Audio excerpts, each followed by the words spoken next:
Hello there, and welcome back to this series where we are analyzing games from the African Individual Chess Championship. If you missed out on the previous videos, I will drop the link to the playlist in the description, and then I'll also put it up here or up here. I don't know, whichever one. I'll put it up there so you can click on it and then go to my playlist. Today we're going to be analyzing games from round 6, and we're going to, before we analyze the games, actually let's look at the standings from the tournament. In the last video I mentioned that there was an internet outbreak, so we were not able to get updated on what was happening, but now I can be able to see the updates and see the games. So let's look at the standings quickly. Okay, so as you can see on the board, sorry, on the screen, Basim is winning. Basim is leading the tournament with 5.5 points out of 6. 6 games have been played currently. They are playing the 7th game right now, if I'm not mistaken, or maybe they are finished. Some of them might have finished, but then they are still on the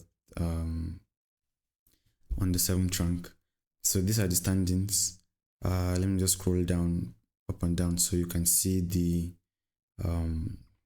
full standings. And then I am more or less following Basim with 5 points, and actually I have to give credit to this guy. He has been playing, he has played very good so far in the tournament. His performance rating is 2500. He won all of his first 4 games, and then he had a draw against Basim, who's leading the tournament.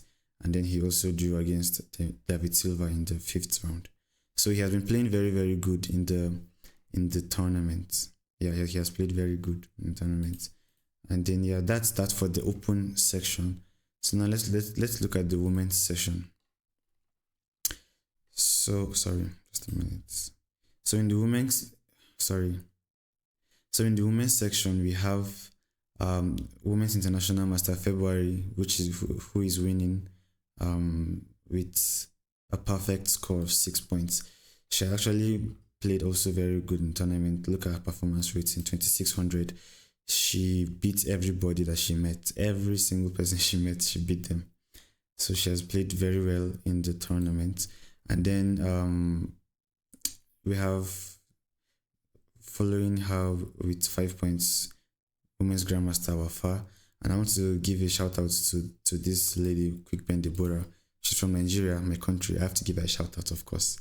She is just 12 years old, but she has also she's ranked number 4 in the tournament, and she'll be facing Women's International Master February in the next in the 7th round. Sorry, she has played quite good in the tournament as well.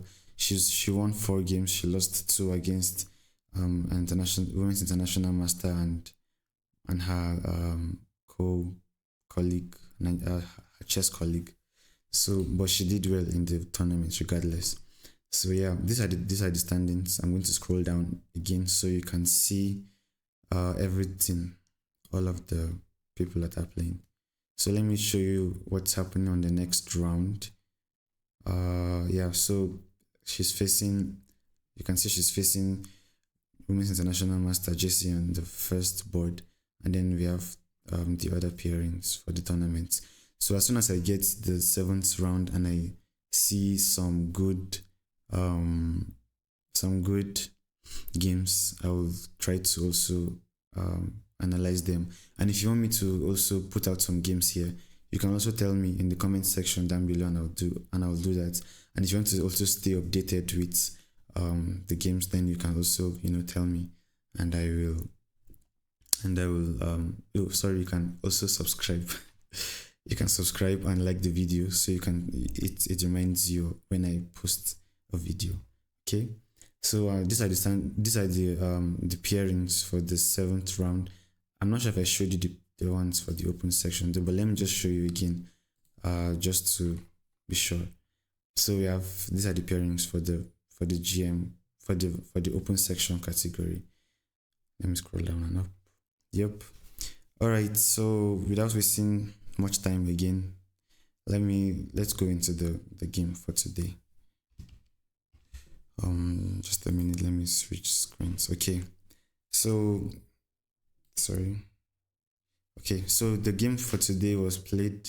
This is the round 6, and it was played between Fide Master Zhemba Jemuse. I'm sure I butchered the name, and International Master Agnelo Amorim. So the game started with e4, sorry, not e5, c5, the Sicilian defense. We had knight to f3 on the board, and then pawn to e6. This is the French variation of the Sicilian. So we had sorry, not that. We had pawn to d4, c takes on d4, knight takes on d4, and then now a6. Now this has transposed into the Khan variation. So we had bishop to d3, and then now knight to c6. So the best way, the other way to continue, apart from what white played knight to f3 here, but the other way to continue will have been to take the knight after the pawn takes. You know, black is going to try to open up on the king side, on the queen side of the board, and then white will open up in the center or on the king side of the board. But we had knight back to f3, and then we had knight to f6, castles, short castle, and then pawn to d6, pawn to c4, putting pressure on the center of the board, and then also allowing the knight to be able to move out and create lines for like the rook going to c1 and putting pressure on the c file in the future, right? So far so good. The position is good. Everybody's trying to develop their pieces. We have the knights of black are out, the knight and bishop of white are out. So everything is good, everywhere good. So we had pawn to c4, and then bishop to e7. Sorry, bishop to e7, knight to c3, and then now castles. We have h3 on the board, basically stopping any ideas of knight to g4, or just playing a waiting move and waiting to see what black is going to do. Queen to c7, bishop to f4, and then now knight to d5. Sorry, to e5. Improving the position of the knight, placing the knight on the center of the board. Rook to c1, putting pressure on the c file, and then now b6, trying to bring out the bishop and put pressure on the diagonal. So we had rook to b1, bishop to b1 rather, moving away the bishop from the knight, capturing it. And I think white wanted to keep the bishop in this game because in the future, like if at all an attack happens on the king side, there can be ideas of the h7 pawn or square is going to be weak because the bishop is here, right? So that's why bishop to b1 is a very good move, and also you're also opening up the center of the board for the queen, right? And not allowing ideas like pawn push after bishop moves to b7. So yeah, we have it bishop to b1, and then bishop to b7. So we had queen to a2, and then rook a to c8, b3, just reinforcing the pawn on c4, or defending the pawn on c4, because it already had eyes looking at it. So pawn to b3, and then now knight f to d7. I think black was trying to reroute the knight, or maybe play for f5. I'm not sure what black had in mind here, but knight f to d7, rook f to d1, and then rook f to d8. So everyone here is basically trying to improve the position of their pieces, trying to get the best position for their pieces. So we had knight to d4, and then now knight to g6, attacking the bishop. Bishop back to e3, and then now bishop to f6, just putting pressure on this diagonal and attacking the knight also on d4. So we had queen to d2, defending the knight again. Queen to b8, and basically here, so from the moves that white and black are playing, you can be able to tell that black wants to attack on the queen side, whereas white wants to attack on this in the center of the board or on the king side, right? So queen to b8 is played so that bishop is going to drop back soon. You'll see it, and then b5 moves like b5 will be considered, right? So bishop to b8, sorry, queen to b8, and then we had knight d, sorry, no, from knight d to e2. We had bishop back to e7, and then now f4, and now you can see that white is already beginning to put pressure on the king side of the board. We had where am I? We had bishop to a8, which is a very good move because you're trying to play for the queen side. So black has this very beautiful setup on the queen side. The rook is good. The rook is on a good square. He's going to try to push b5 later and then open up the c file, right? So we had knight to d4, stopping the c5 move or putting more eyes on the c5 square, right? So we had so okay, let me talk about knight to d4 a bit. So knight to d4 is a good move. It's a preventive move that stops b5. But then here f5 will have also been good. You're basically making black respond to your move. Black has to move back to f8 and allow you to take before you can even choose to, or you can even move your knight to f4 and put more pressure on the king side, right? But the game is still equal. Knight to d4 was a good move. Knight to d4 was played, and then we had knight to f6. So knight to f6, it's good, putting pressure on this pawn. But since you're anticipating a move like f5, then knight back to g8, so f8 will have been a better move. And then now after f5, you can even play your bishop, put your bishop on f6 instead of your knight, right? You still have your knights on the queen side of the board. Your king side is safe because this bishop is going to be useless even if this whole diagonal opens and your king is not very much under attack, right? So but we had knight to f6 on the board, and then f5 was played. We had knight back to f8, and then now pawn to a4. And pawn to a4 is a good move because you're putting your pawn on a4 to really put pressure on this b5 square. White did not want black to go to the b5 square at all, so that's why a4 was played, most likely. Yeah, so a4, the best way to continue the game will have been to just take on f6 and try to put pressure on the king side of the board.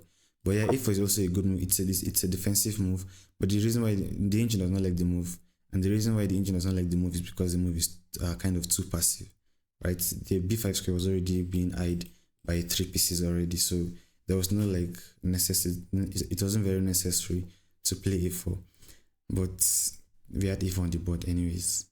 So we had a4 and then d5. Now d5, black is trying to open up the center of the board, right? So we had c takes on d5, and c takes on d5 is not very good for white. The best way to continue will have been to take with the pawn, right? And then basically what you want to achieve is after pawn takes, you take with the e pawn, and then now you see that because white's plan is attacking on the king side, you want to try to keep this place is blocked. This whole file is blocked as much as possible, so that black does not have, or black has to do extra work to open it up. But then now you can see that this whole place is opened up. The bishop has been freed. This bishop is also in connection with the queen. The rooks are not going to have much trouble migrating to the king side. The knights are doing very well in the center of the board. It would have been easier for white to play in the game, right? But then we had c takes on d5, e takes on d5, and then now e5. And for you to play e5 in this position, then you have to be sure of what you're doing, right? Because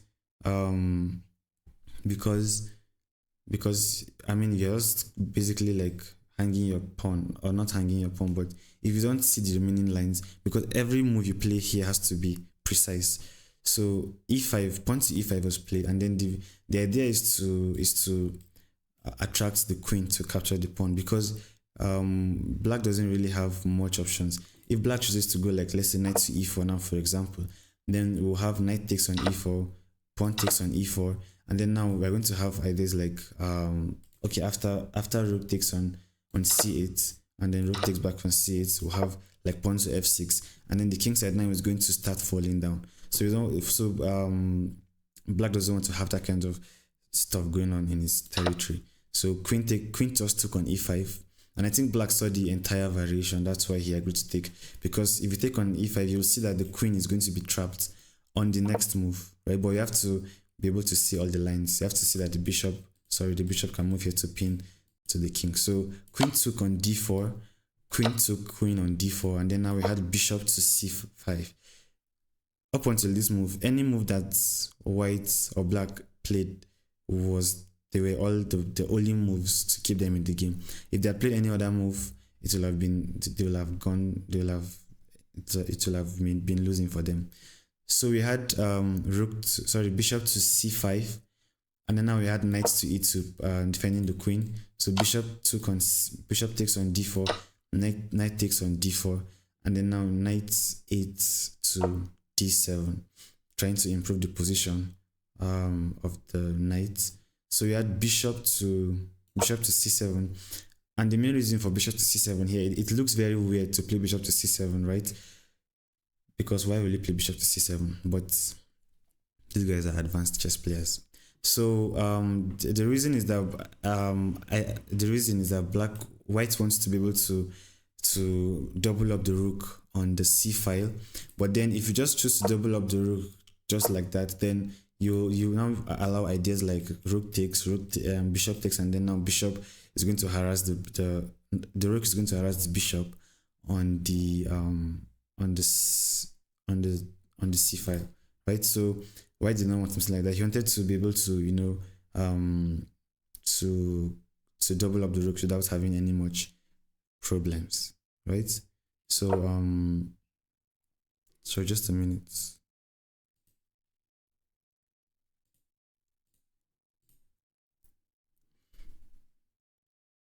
So we had knight 8 to d7, and then we had bishop to c7 check, right? Just a minute again. What is wrong with you? Okay. So we had bishop to c7 check, and then now rook to c, because you can't really do anything about it, right? You can't really do anything about it. If you leave the rook here, it's going to be captured, right? So bishop to e7 was played, and then now we had what did we have? We had pawn to b4, just taking more space in the center of the board. We had bishop to b7, and then now rook to c2.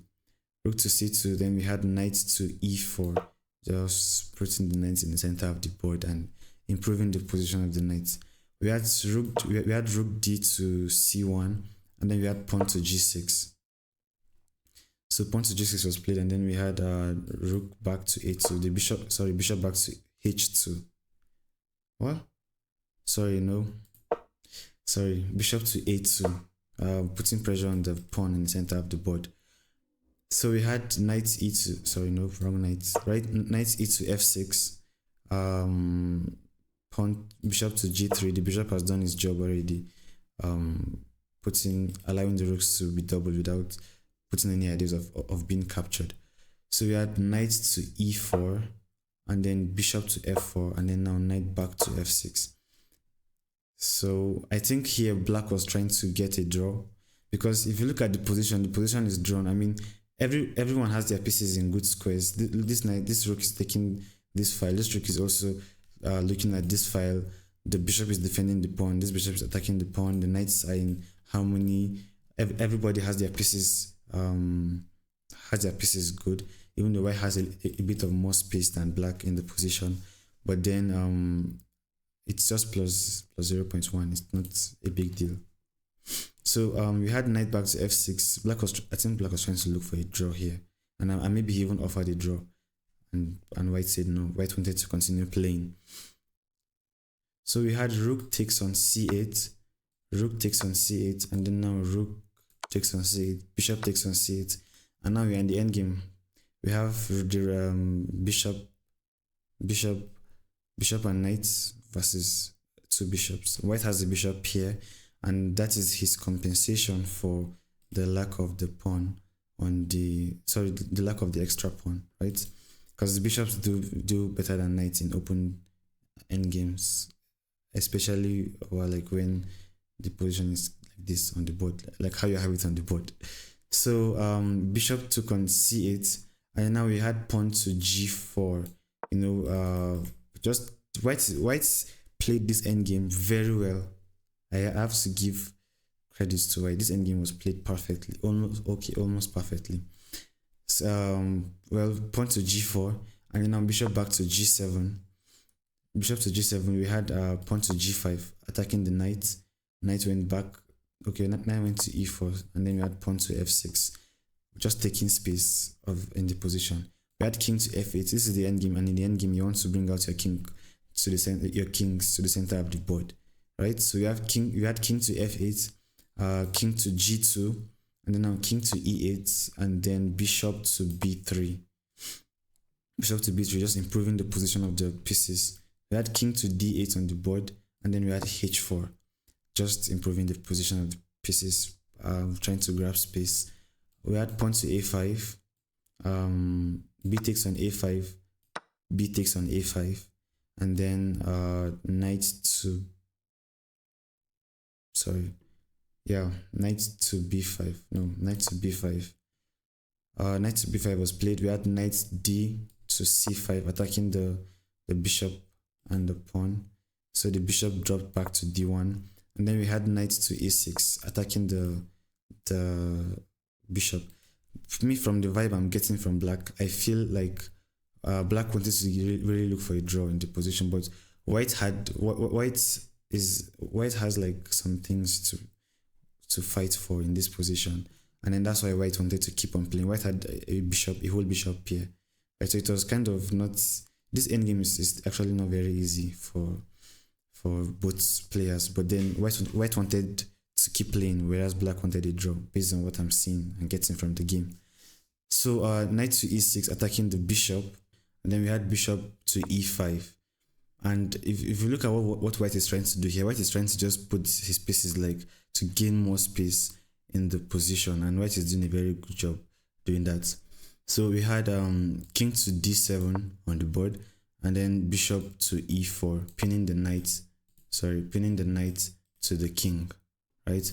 Then now we had knight to knight to c5, and basically this is a blunder or a mistake, because the knight on e4 was defending the d6 square and will not allow the fork to happen.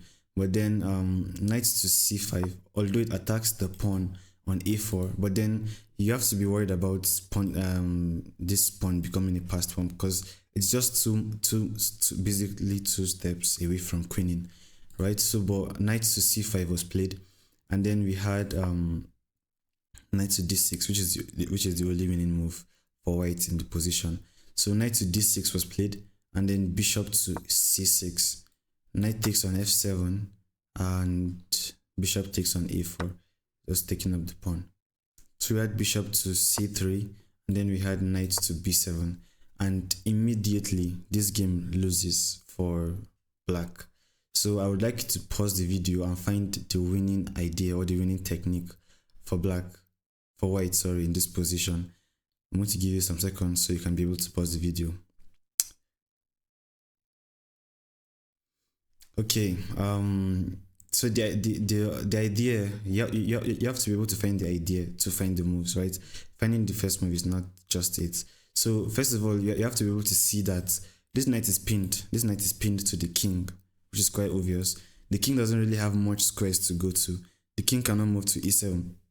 Sorry, the king cannot move to e7 because of the pawn. The king cannot move currently now to this square because of the knight. If the king moves any square away from the knight, the bishop is going to capture the knight. And then this black doesn't really have much options, like maybe knight to this square. The knight will take. If the king takes, the bishop takes, right? So black doesn't really have much options to do in this position. So white played the best move. If you're able to find the best move, congratulations, well done. The best move is knight to e5 check, and the only good move for black here is to play king to d6, right? And then now you take the knight before you push the pawn. If you push the pawn, let me show you. If you push the pawn before taking the knight, then the knight is going to drop back to f8, and then the game is going to become a draw all of a sudden again, right? So you have to really find all of the moves in the position. So you take the knight after king takes. This knight is beautifully defended by the bishop, so you don't have to worry about anything. Just push the pawn push to f7, and then king moved to e7, and then bishop to b3. And it was in this position that international master Agnelo Amorim resigned the game. So the end game was played beautifully by Fide Master Zhemba, and man, I would have taken a draw many moves back if I was white, but you know, it's one thing to be a chess player and it's one thing to be a Fide Master. Yeah, so that was a very beautiful game by Fide Master Zhemba, and that's that for the game. Both players played very, very well in that game. I looked at the analysis on chess.com, and we have 2900 play by white and then 2700 by black. So both players played sorry, both players played very remarkably well in the game, and I really give kudos to them. And black just didn't have it at the end game. Black wanted to get a draw, but white refused to agree, and then because of the lack of space and the blunder of knight to b7, white was able to capitalize on the game. So if you liked this video, please give me a thumbs up, and if you want to see more of the games that have been played in this series, then also give me a thumbs up and then follow and hit the notification bell, so when I post a video you will be able to see it. Thank you for watching this video. I'll see you in the remaining games. Bye bye.